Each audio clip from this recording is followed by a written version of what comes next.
Hello, my ladies. Welcome back to my channel. I'm Nataly, and today I would like to share the last episode of my menopause transition diary. I would like to start going back to the very beginning where I found out I was in perimenopause. It's worth to tell you that it took me 3 to 4 years to find the help I needed because I've been going to the doctors and I've been bringing the symptoms for them to work with, and they turned me upside down. A lot of blood that works, and nothing was wrong. And that led me to believe I was wrong in my own mind. There was something wrong with me. And that was so hard. It brought me a lot of pain and deception. I was so frustrated and lonely, and I thought, is this life now? Am I going to feel unwell forever? No one finds what's wrong with me. Not to mention the anxiety that was taking me away from my children, from the work I love doing, from my marriage, and from, my relationships, social life, everything. I was afraid of life. That is so sad. And also very common in women going through this transition. That starts when you're 35. This is perimenopause, yeah? That's the reality for many women in perimenopause, and it's really sad. This has started when I was 35-ish. I didn't feel well, but the whole process is gradual. So, which means I have been feeling unwell even before noticing, but I didn't realize that my hormones were needing attention. So I started my healing journey in March this year when I finally found the help I needed. I went to see this nurse practitioner. She worked with me, and based on my symptoms, I needed progesterone. And that was okay for a while. It was a cream, and it was a compound cream. It was okay, but it was not enough. After I've learned that they were closing their practice, I freaked out and I found another doctor. I booked myself in, but it would take me 4 months. This is the state of menopause health in Australia. It takes you a lot of time to find a specialist. And when you do, you have to wait a lot because there are not many. So yes, they're overwhelmed as well. So that's why we need more people knowledgeable about this, so these poor professionals can have their lives back. Yeah? Okay, so my symptoms. I had a whole list of symptoms. This is it.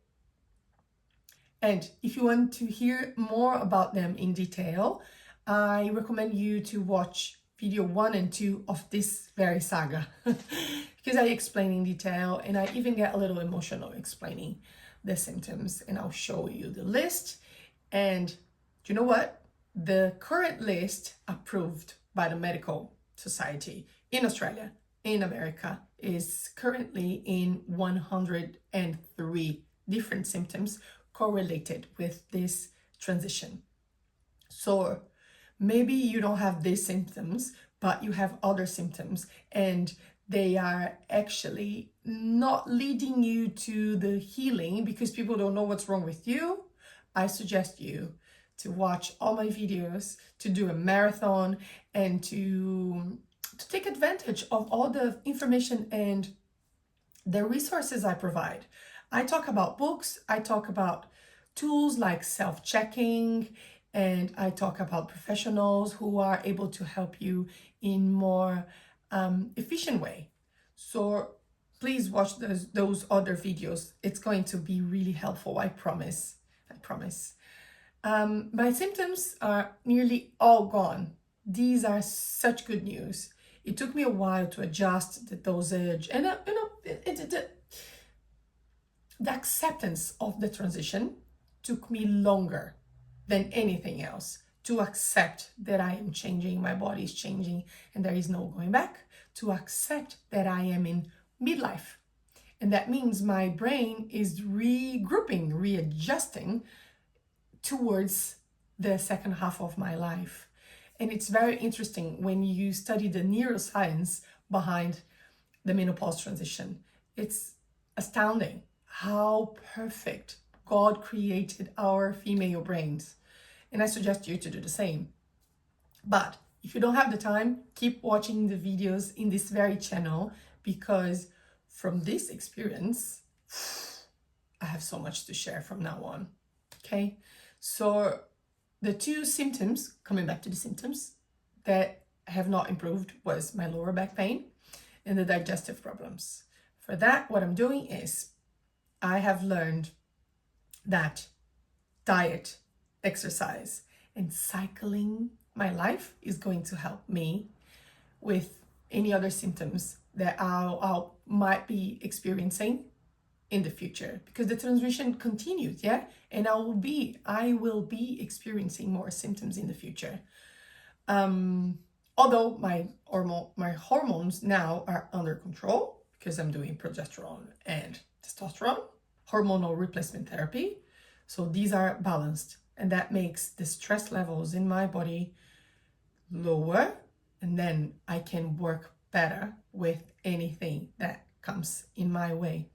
Because when your cortisol level is too high, you're stressed out, you can't think properly, you're too afraid, you don't have motivation.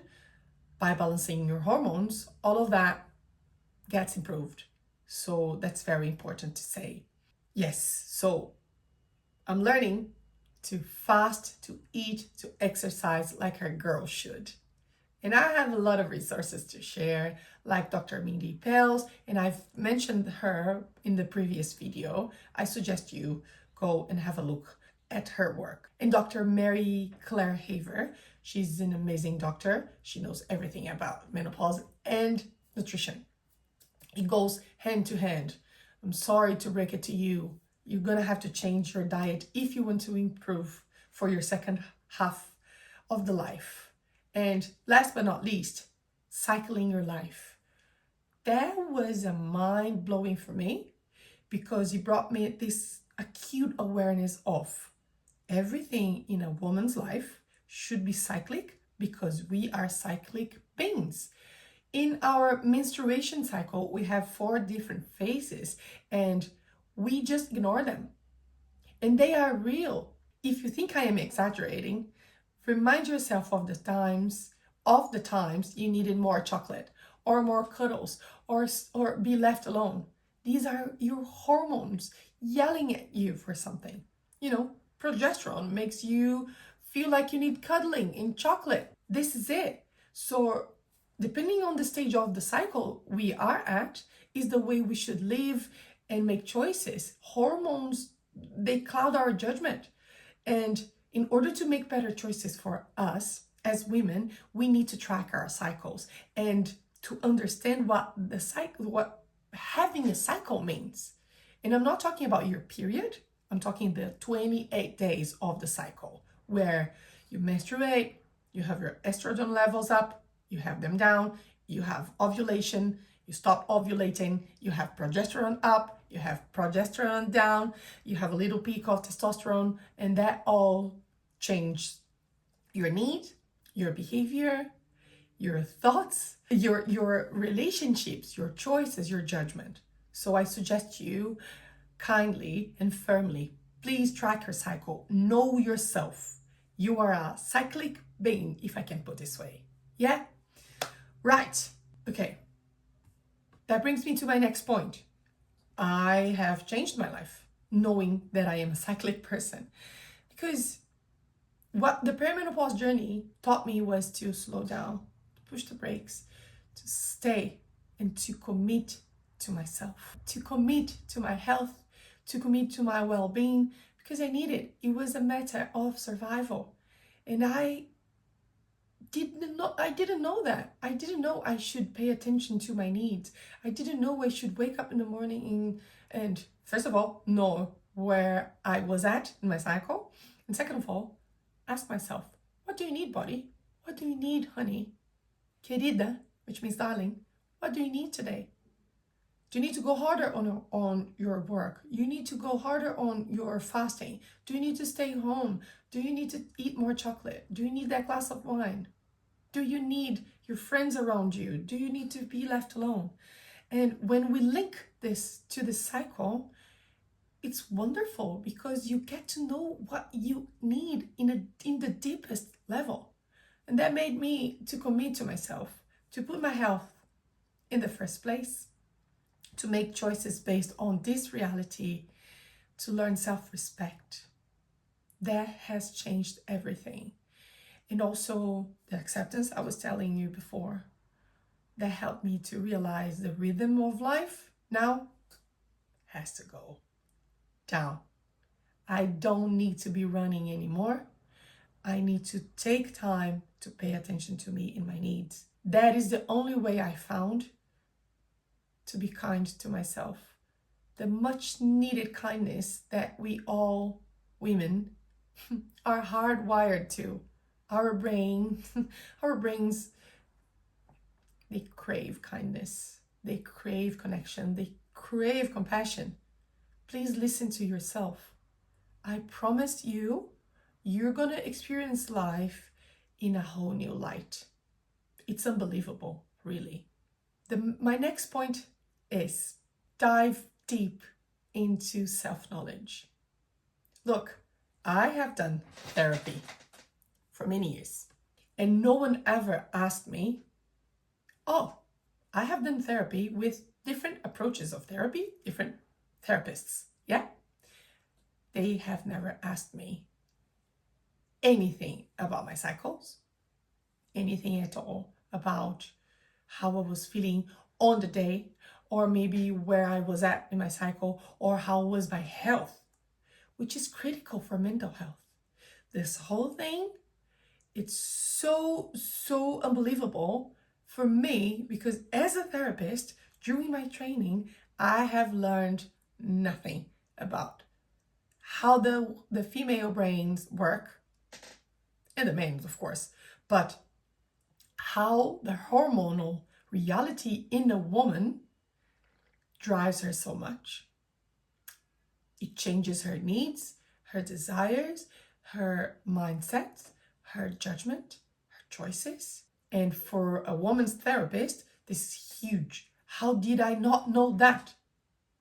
And now, all the knowledge I am acquiring from this crazy research and many books I'm reading, seminars and now training. And now I just enrolled myself in this neurobiology training in a couple of months, because it's astounding how much I don't know about the female's brain. So that way I can help all women in my life. You watching here, I assume you were a friend of mine, and I hope to be of help to you. I'm gonna help my babies. My 3 beautiful girls will not suffer the way I did, because they are going to be educated. They're gonna have information. And educating yourself about yourself, it's something imperative. It's a must to help you managing your well-being. It's unbelievable how we as women did not know that.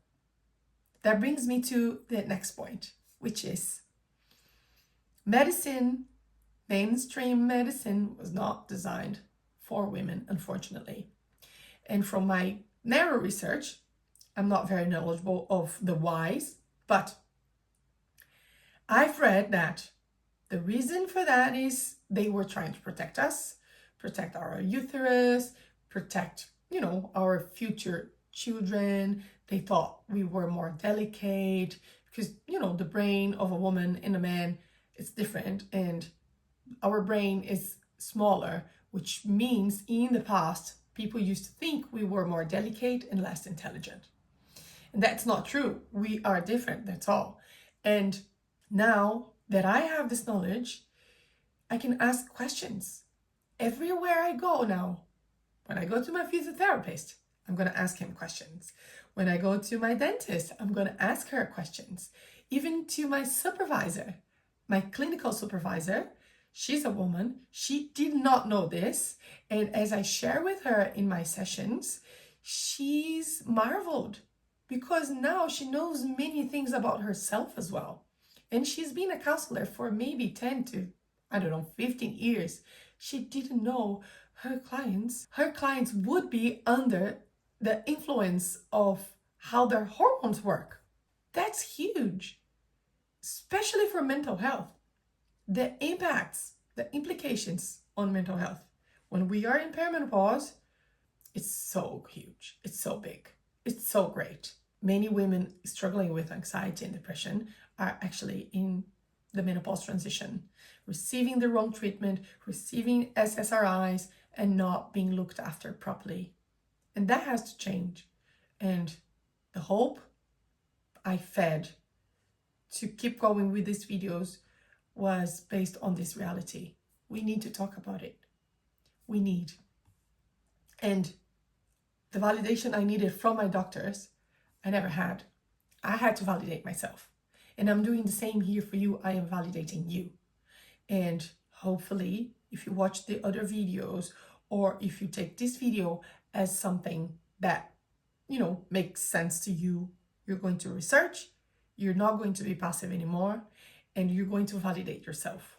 Because the dismissiveness of our doctors, which I believe it's not on purpose, they don't mean evil. They don't mean to do us harm. But that doesn't help us either. Yeah? So take in your hands like I did. I took in my hands my health, and I will not accept a no or I don't know for an answer. And I hope this is encouraging you to do the same, because I'll tell you, I am living a better life. I am living a very good life now. And look, I was not sleeping for 3 years. Imagine you lie down in your beautiful warm bed and not to sleep. I went crazy many times. I took pills, nothing worked. And now that my hormones are under control, they're balanced, I sleep every night. It's certain that I'm going to lie down and I'm going to rest. This is just basic of the basics of the right of a human being. Very basic, to lie down and sleep. And not having your hormones under control, that's taken away from you many, many times for many women. So when you don't rest, nothing else works. Seriously, this is huge. But nonetheless, although a lot of suffering, a lot of pain, a lot of cry, a lot of anxiety, a lot of fear, loneliness, and frustration, helplessness, I now find myself in this place where I'm able to share with people around me. I am able to help women around me. I am able to help myself so much. I feel so empowered. I feel under control. I feel that I control my health. It's in my hands once more. And it is in yours too. It has always been. Unfortunately, we were never taught that. But I'm telling you, listen to your body, listen to your gut feelings. They have something to tell you. My gut was telling me all along I had something wrong with my hormones, and I took too long to hear. And I sincerely hope that doesn't happen to you. I am grateful that I was able to go through this journey, still am, and to share this journey with you, because although the gender gap in medicine still is a reality, it's changing. And because it's changing, I am sharing the news of the gospel with you, because there is hope. People are talking about it. Doctors are advocating for us, and things are changing. Hopefully for my children, things will be totally different, because I pray that in the medical school, they will have now the knowledge to help us. And doctors will graduate knowing how a woman needs to be looked after, in every stage of life. That's that's amazing. I feel really hopeful and really grateful to share this with you. So I think all I want to do now is to live and to honor the way I was designed by the Creator, who's perfect in nature. He created us perfectly, wonderfully, fearfully made. And we don't know His creation. We don't know His work. We don't know ourselves. And that's got to change. And I feel it's changing. I feel the changing me. And I'm trying to be the change around me. And the change you want to see, you got to promote for yourself. And I think that's all. This is the final episode, but the journey doesn't stop here. Now that I have all this knowledge bubbling inside of me, in this very channel, you're going to find a lot of resources and a lot of tools based on this reality. I'm going to upload lots and lots of content focused on women's mental health. This is a women's mental health channel and well-being. And stay tuned. You're going to find tools, techniques, strategies, knowledge, real conversation, hope based on how a woman is from the inside out. Okay? Thank you so much for watching. Please subscribe if you haven't and share this with your bestie. She needs to hear from you. The good news, this is it. I'm very excited and grateful and all of that because I'm feeling well. You can feel the same way. You just have to start. Okay. I'll see you next time. Ciao.